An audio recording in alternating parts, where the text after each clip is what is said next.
হ্যাঁ কি কি রান্না হয়েছে বন্ধুরা দেখুন। এই যে হচ্ছে শাক কি দিয়ে চিংড়ি মাছ দিয়ে শান্তি শাক শান্তি শাক? হ্যাঁ আর হচ্ছে এইটা হচ্ছে কচুর ফুল টক দিয়ে আবার চিংড়ি মাছ দিয়ে করেছি তেঁতুল দিয়ে।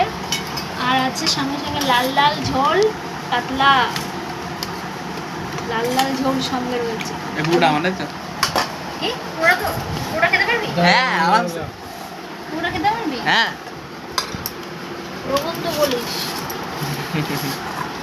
ওটা খাওয়া যায় নাকি তাই?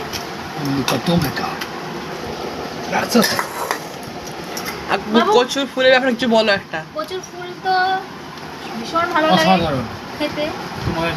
না তোমরা কেন? আমি তো খাই। কচুর ফুল কি বলবো? না না কোন কচু ফুল সেটা বলবে তো। এখন বাজার থেকে কিনে নিয়ে এসে এখন তো আমি তো কি দেখিনি কোন